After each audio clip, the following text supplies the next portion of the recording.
बिस्मिल्लाहिर्रहमानिर्रहीम। अस्सलाम वालेकुम। फोर्थ सेमेस्टर, कैसे हैं आप लोग?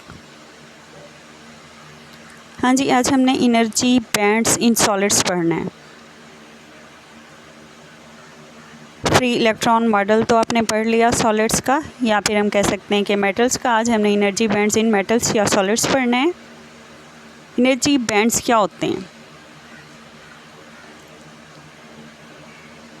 आप जानते हैं ना कि एटम के दो पार्ट्स होते हैं। एक तो न्यूक्लियस होता है जिसके अंदर प्रोटॉन्स और न्यूट्रॉन्स होते हैं, और फिर उसके बाहर जो होते हैं, न्यूक्लियस के बाहर ऑर्बिटल्स होते हैं जिनके अंदर नेगेटिवली चार्जेड पार्टिकल्स होते हैं, जिनको हम इलेक्ट्रॉन्स का नाम देते हैं, जो न्यूक्लियस के गिर्द गर्दिश करते रहते हैं। जब हम कहते हैं कि कोई इलेक्ट्रॉन जो होता है वो फ्री होता है, फ्री स्टेट में होता है, तो उसकी हो सकता है कोई एनर्जी हो। लेकिन जब इलेक्ट्रॉन जो है वो एटम के साथ बाउंड हुआ होता है, यानी कि वो ऑर्बिटल के अंदर होता है, बाउंड हुआ होता है, तो उसके सिर्फ डिस्क्रीट एनर्जी वैल्यूज़ होती हैं, जिनको हम E1, E2, E3, E4 वगैरह से डिनोट करते हैं।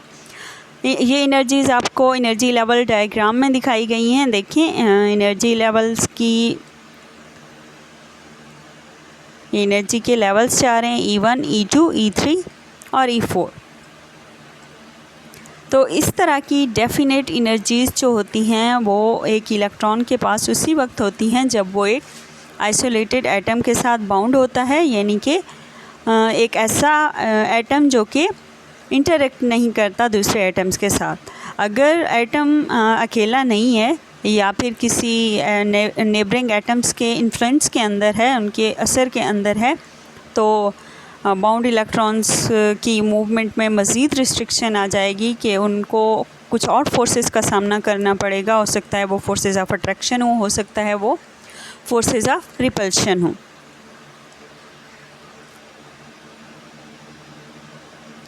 अच्छा, एक एनर्जी लेवल के अंदर उसके मज़ीद डिफरेंट वैल्यूज़ भी हो सकती हैं एनर्जी की, यानी कि हर एनर्जी लेवल जो होगा उसको हम मज़ीद स्प्लिट कर सकते हैं सेवरल सब लेवल्स के अंदर।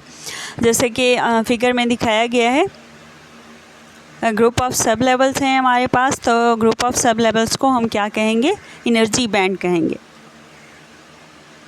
यानी कि एक बैंड के अंदर मुख्तलिफ एनर्जी लेवल्स होंगे हमारे पास।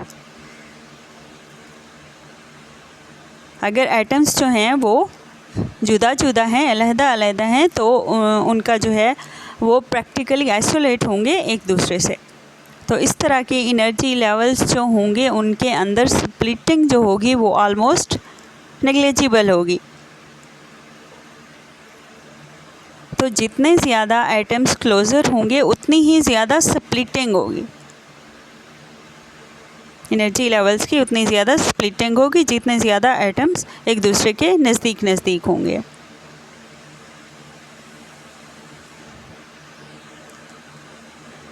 अच्छा, एटम्स का आपस का डिस्टेंस जैसे जैसे डिक्रीज़ करता जाएगा, स्प्लिटिंग इंक्रीज़ करती जाएगी, हमने कहा है।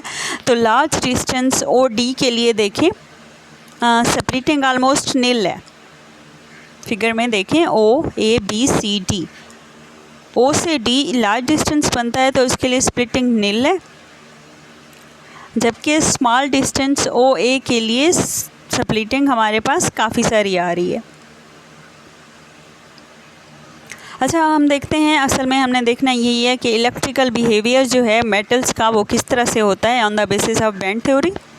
तो electrical behaviour of conductor on basis of band theory of solids, ये चेक करें।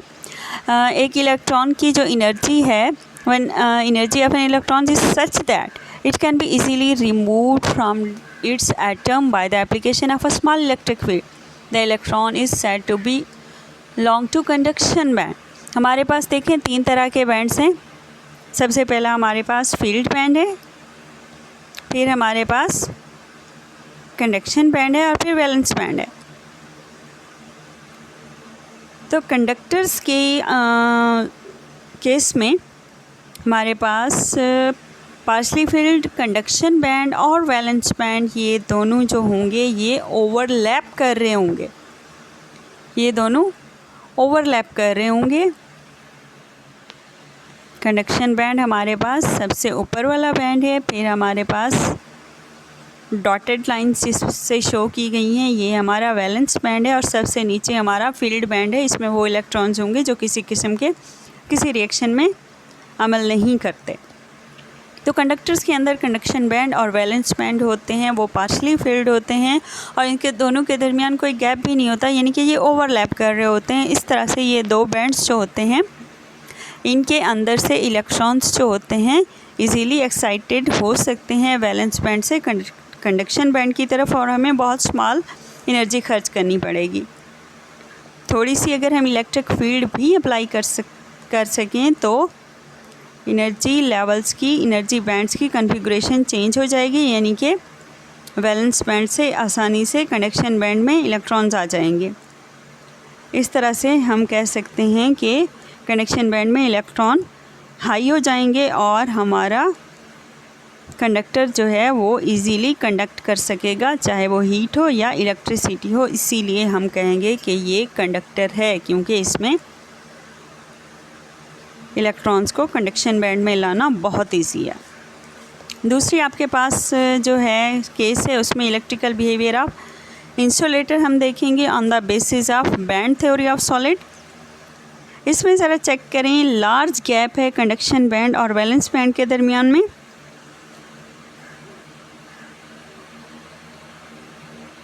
और वैलेंस बैंड हमारा जो है वो ऑलमोस्ट फिल्ड है, जबकि कंडक्शन बैंड जो है वो ऑलमोस्ट एम्प्टी है। तो इंसुलेटर के अंदर कंडक्शन बैंड ऑलमोस्ट एम्प्टी है, valence band almost completely field है, और इन दोनों के दरमियान एक लार्ज गैप है। तो इस तरह से हमारे लिए इजी नहीं है कि हम वैलेंस बैंड से इलेक्ट्रॉन्स को एक्साइट करके कंडक्शन बैंड की तरफ ले जा सकें, ताकि वो हमारे लिए कंडक्टर इलेक्ट्रिसिटी या फिर हीट की कंडक्शन का काम कर सकें। तो ये चांसेस बहुत स्मॉल हैं, इसीलिए इसमें हम कह सकते हैं कि कंडक्शन इलेक्ट्रॉन्स नहीं होते, इसीलिए हम इस मटेरियल को इंसुलेटर कहेंगे, यानी कि ये कंडक्ट नहीं करेगा। सेमीकंडक्टर का इलेक्ट्रिकल बिहेवियर क्या होगा, इंसुलेटर्स और कंडक्टर्स के दरमियान इनका बिहेवियर होगा। एक और क्लास ऑफ सॉलिड्स है, इसको हम सेमीकंडक्टर्स का नाम देते हैं। तो इसके अंदर इंटरमीडिएट कंडक्टिविटी होगी इन मटेरियल्स के अंदर। किस लिए?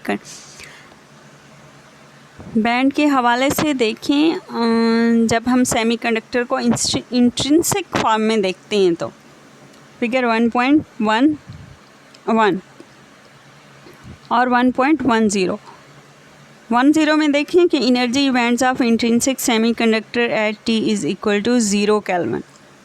0 केल्विन है, सेमीकंडक्टर भी इंट्रिंसिक है। तो इस सूरत में ये बिल्कुल इंसुलेटर के तौर पर बिहेव करेगा, यानी कि इसका वैलेंस बैंड फुल और कंडक्शन बैंड एम्प्टी होगा। तो इस सूरत में ये हमारे पास एज एन इंसुलेटर ही वर्क करेगा। और इन 1.11 में देखें कि energy bands of intrinsic semiconductor is at T is greater than 0 kelvin. जब टेम्परेचर को हम रेज़ करेंगे तब वैलेंस बैंड जो होगा वो ऑलमोस्ट फुल होगा, जबकि 0 केल्विन टेम्परेचर के ऊपर कम्प्लीटली फुल है और कंडक्शन बैंड कम्प्लीटली एम्प्टी है। जब हम टेम्परेचर रेज़ करेंगे तो कुछ इलेक्ट्रॉन्स जो हैं एक्साइट होकर कंडक्शन बैंड में आ जाएंगे। तो इस तरह से वैलेंस बैंड में से कुछ इलेक्ट्रॉन्स जो होंगे वो कंडक्शन बैंड में आ जाएंगे। इस तरह से ऑलमोस्ट फुल हो जाएगा हमारा वैलेंस बॉन्ड और कंडक्शन बॉन्ड ऑलमोस्ट एम्प्टी हो जाएगा, यानी कि चंद एक इलेक्ट्रॉन्स तो इसमें होंगे लेकिन ज़्यादा नहीं होंगे। तो इस तरह से हम कह सकते हैं कि जब हम इसमें सेमीकंडक्टर्स के अंदर कोई डॉपिंग करेंगे तो फिर जो है डॉपिंग के बारे में लेक्चर में डिलीवर कर चुकी हूँ, एन टाइप, पी टाइप। तो ये सब अभी हमने सिर्फ बैंड थ्योरी डिस्कस की है कि बैंड थ्योरी के हवाले से सेमीकंडक्टर किस तरह से बिहेव करते हैं at 0 kelvin temperature and at more than 0 kelvin temperature पे। फिर हम सेमीकंडक्टर को इलेक्ट्रिकली कंडक्टिंग मटेरियल बनाने के लिए इसके अंदर डॉपिंग करते हैं। अगर डॉपिंग की आपको अभी तक समझ नहीं आई तो लेक्चर मौजूद है। होप सो कि आप लोग देख चुके होंगे और समझ आ जाएगी, और अगर नहीं आई तो फिर से वो लेक्चर देख लें आप लोग। ये थी हमारी energy band theory of solids या फिर मेटल्स। इसमें हमने इलेक्ट्रिकल कंडक्टिविटी का डिस्कशन देखा कि किस तरह से कंडक्ट होते हैं in the basis of band theory.